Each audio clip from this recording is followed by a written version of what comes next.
It's great to be with everyone even though I'm not there in person, where at least the Zoom is working. So let me first of all uh, indicate that uh, kind of the course that I will take in the 30 minutes, or perhaps a little bit shorter than I will take to address you. I will make kind of a broad brush presentation of four key points. One, I'm going to talk a little bit about central banking in general. Two, I will talk about Argentina's fatal attraction to central banking. Three, I'll talk about the convertibility episode from 1991 until 2001. And four, I will speak about dollarization. All these topics and subjects are ones in which the ratio of evidence to theory is very low. This is particularly strange to me in a field of money and banking that in principle is quite empirical.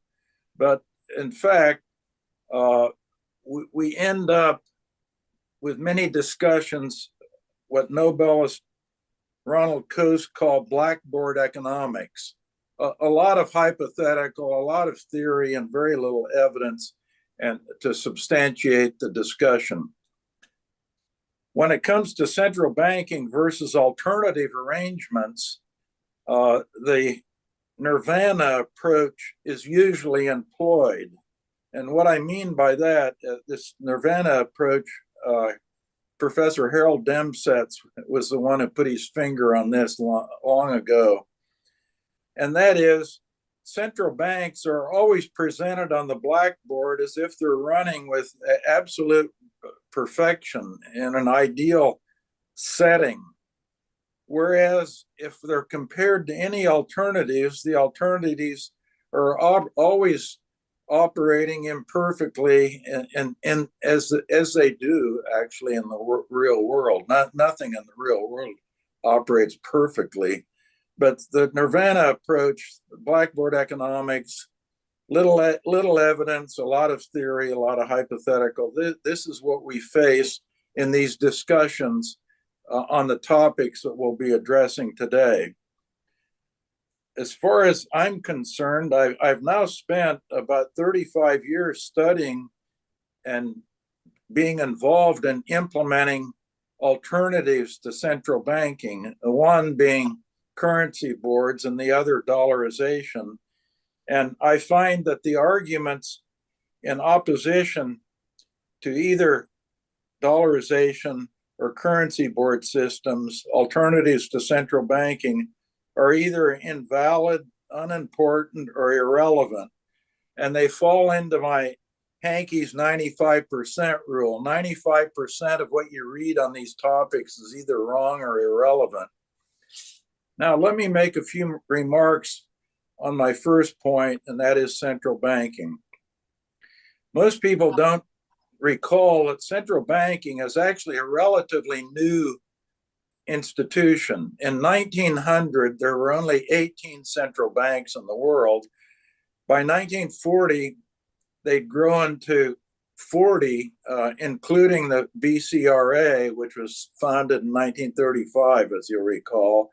And today, we have 214 central banks in the world. Now, why this explosion of central banking after World War II in particular? I think there are three factors that led to this. One is Keynes's general theory and Keynesian economics, and the idea that you could fine-tune an economy and smooth out any business cycles that might rear their ugly heads.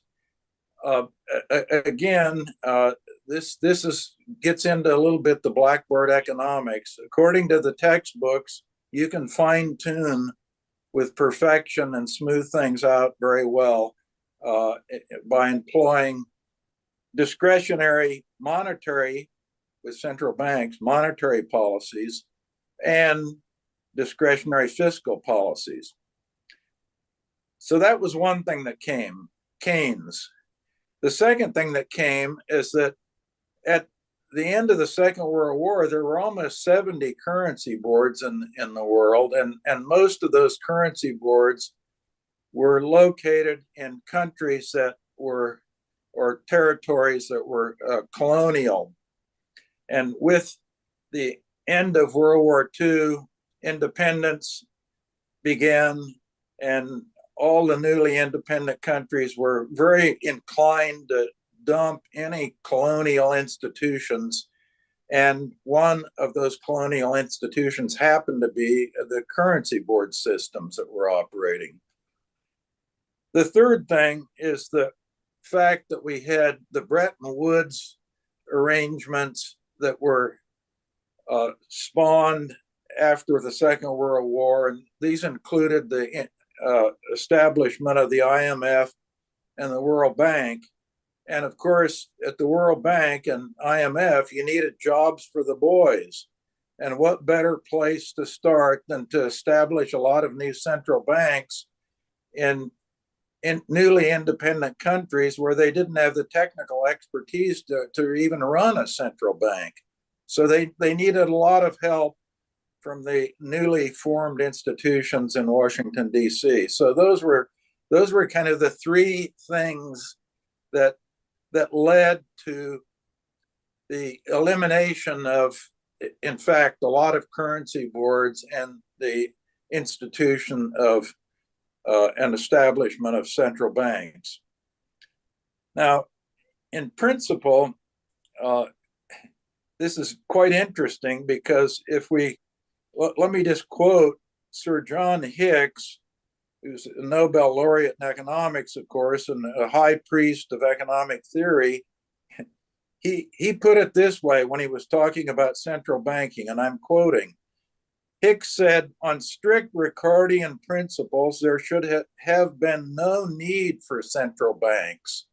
No need for central banks. That's in principle. Now, in practice, if we look at central banks, particularly in emerging market countries, the record is just terrible. They have created a lot of inflation. They've created a lot of currency crises. They've created a lot of banking crises. And in short, they've been great destabilizers. So that's the general picture of central banking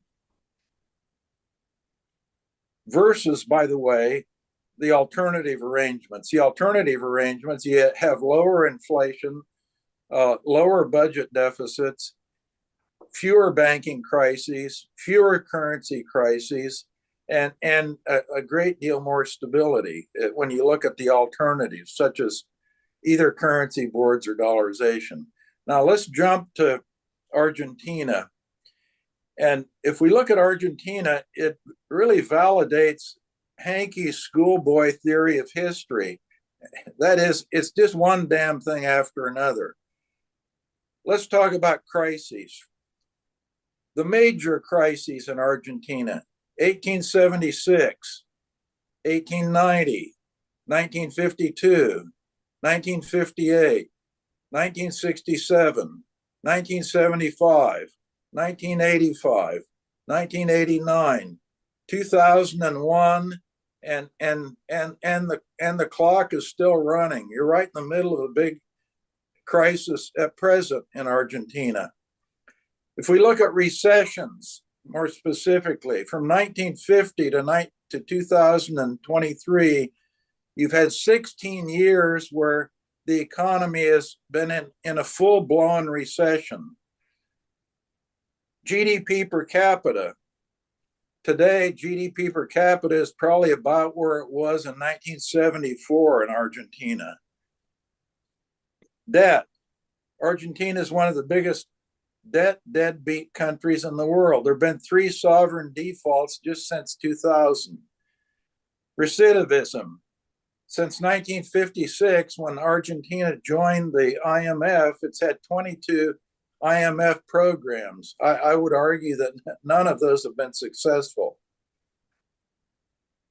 Now, what's the source of this? If we look in broad strokes, we've got two factors going on. One is Peronism, and that is really nothing more than economic fascism with Argentine characteristics.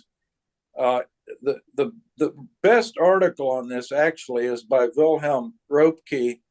It's called Fascist Economics, and it was published in 1935 in Economica. He wasn't talking about Argentina, but last year, Professor Newland and Emilio Ocampo wrote a great chapter called Public Debt Sustainability. It was in my book I edited with Barry Paulson and John Merrifield. That book was Public Debt Sustainability, International Perspectives, and Newland and Ocampo go through Peronism in some detail, a very excellent scholarly review of that.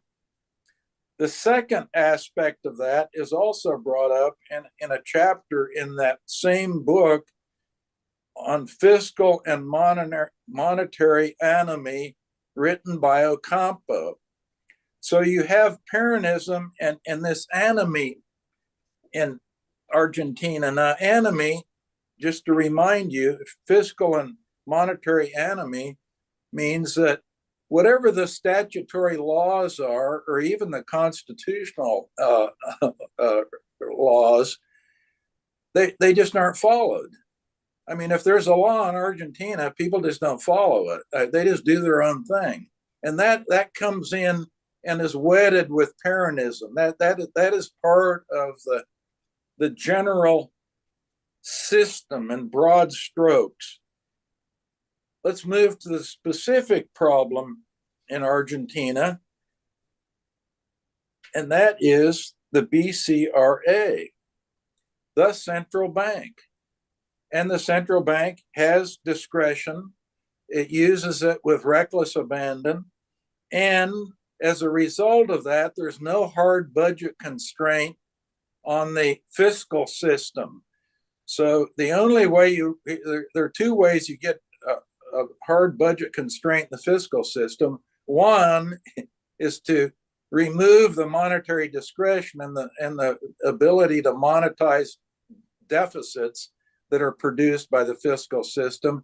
And the second thing is to have some sort of constitutional rules controlling and reining in the budgetary system. The big problem with anomie, and this is the main real justification for dollarization in Argentina, it's the anomie. No matter what the rules are, no matter what the laws are, the politicians just don't follow them. So the only way to remove the cancer from the system, the cancer being the central bank, is to mothball the peso and mothball the central bank and just get them out of the system. Then there is no rule or no institution that can be manipulated. You've substituted the dollar for the peso and eliminated the central bank. The next topic I'd like to briefly mention, because it's highly misunderstood and something I was involved in quite deeply from the start, and that's convertibility. Now, convertibility is not a currency board, point number one, because there was a lot of discretion allowed in the convertibility system. And also the convertibility system was housed in the BCRA, the central bank. So the currency board, an orthodox currency board, is a standalone institution with no discretionary powers whatsoever. And it puts a hard budget constraint in the fiscal system. But let's go through convertibility in my experience, just to update you on that or reflect on it for a minute. I met Carlos Menem in 1989, and right after he was elected, and the problem was, as you know, triple-digit inflation. And Menem had ideas about modernizing the economy and reforming the economy, more or less along the lines of what they'd been doing with the Chicago boys in Chile. But he wasn't getting anywhere. He was dead in the water. No one thought he was credible.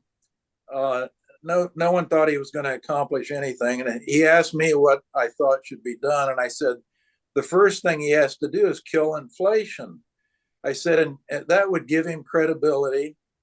And if he gained credibility, he might get some reforms done. So he said, well, how would you do that? And I said, I think what you should do is put in an orthodox currency board. So at the time, he suggested that I write this up, and I did with Kurt Schuler, my longtime colleague. And we published in 1991 a book that was published by the Foundation Republica. It was called Banco Central, or Caja de Conversion. And the preface to that book was written by Jose Maria Ibarria, who was a member of Congress, and he was in the Alzagaray faction of the Congress. And they had enough votes and enough good argumentation that they pushed forward the idea of a currency board. Eventually, that idea was put into shape with the convertibility law, which was instituted in April 1st of 1991. Now, shortly after that, in October of 1991, precisely October 25th, I wrote an article in the Wall Street Journal called, the title was Argentina Should Abolish Its Central Bank. And the reason I wrote that is that there were so many loopholes in the convertibility law, so many ideas that were inconsistent with currency board rules, ideas that allowed for a great deal of discretion at what? The central bank, where the convertibility law was being implemented, that I concluded that eventually the loopholes would be used, the discretion would be used, and the whole system would blow up. That's what I said in October 1991. Well, as you know, it took 10 years for the thing to blow up. It took a long time, actually. And why did it blow up? One, convertibility allowed for a lot of discretion. And when I say that, there are various ways to measure it, but with a currency board system, if there are net domestic assets on the balance sheet of the monetary institution, those should be frozen, or they shouldn't exist at all. You should just have only foreign exchange reserves as assets in a currency board system. But if you do have any domestic assets, they should be frozen and immovable.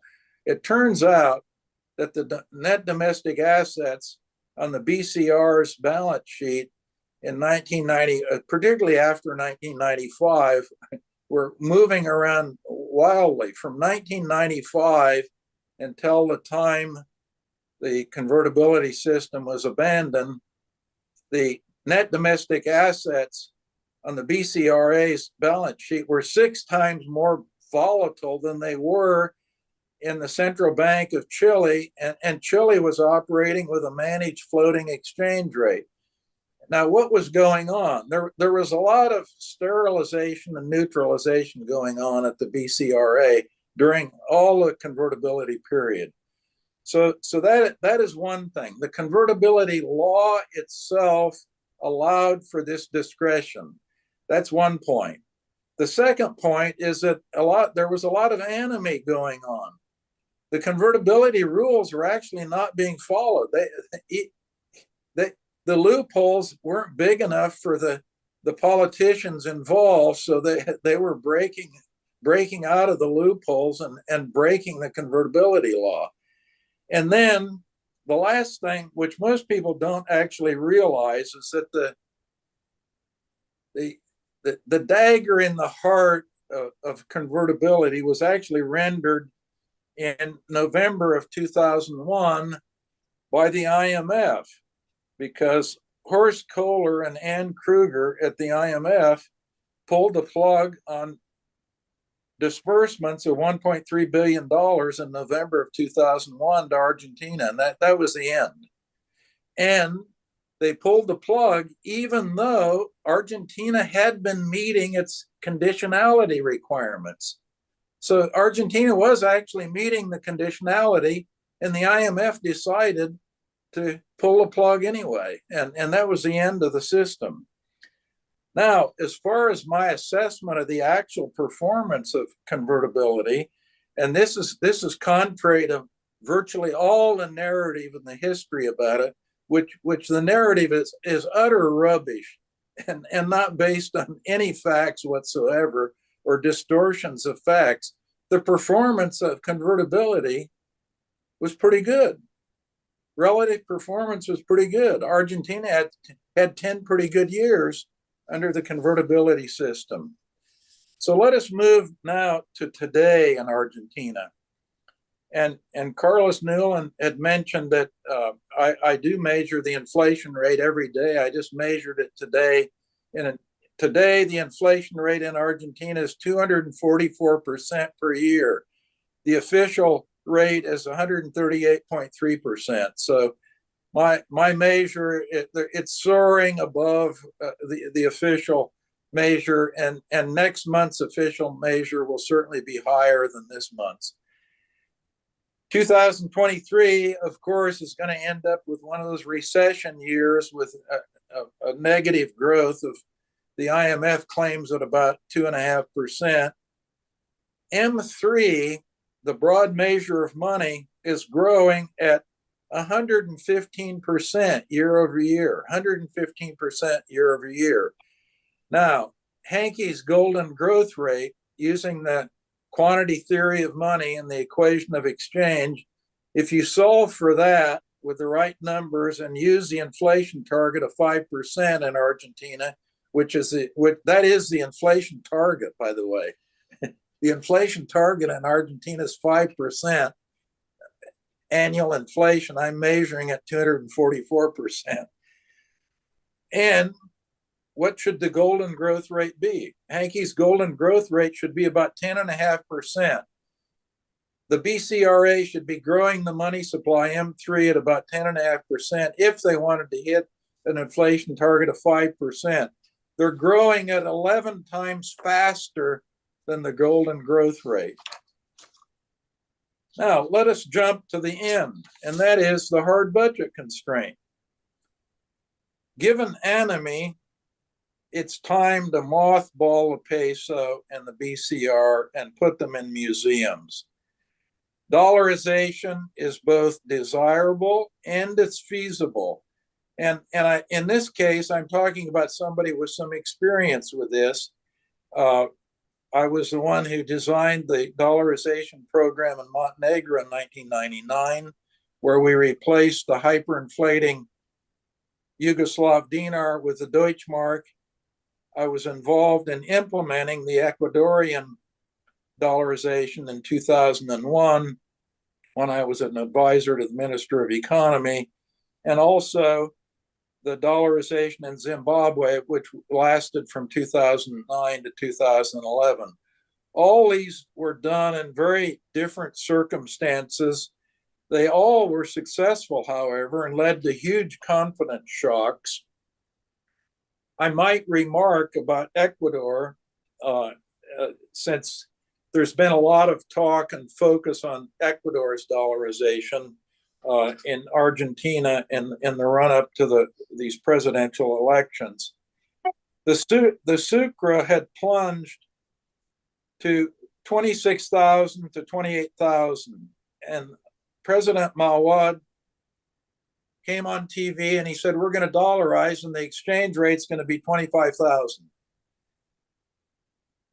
That was done with really not very much study, in my opinion. It ended up being a very big undervaluation of the Sucre. I think it should have been probably 20,000, maybe even 15,000. Anyway, it was successful. The only thing that happened because of this undervaluation of the initial exchange rate, it took a lot longer for the inflation rate in Ecuador to actually come down and approach the level in the US that would have been the case if a rate would have been maybe 15,000 or 20,000. That's kind of a technical point, but it's actually worth noting. When you look at the statistics of how long it took to adjust to US inflation levels, that's really the reason for it.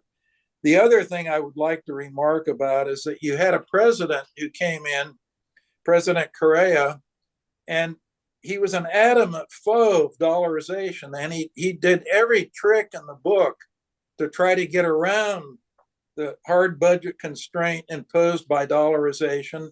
And to some extent, he actually was successful because the central bank remained. So this gets to how you should dollarize. My last point, and I'll wind up with this last point.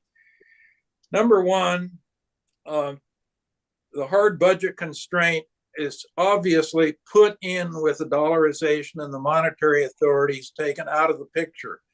But in addition to that, I think there should be a budget rule, a constitutional rule also put in so that you avoid even the problems that they've encountered in Ecuador. And that would be a supermajority voting rule in which if the debt was to be increased in Argentina, it would take a supermajority vote of 2/3 of the Congress to approve it.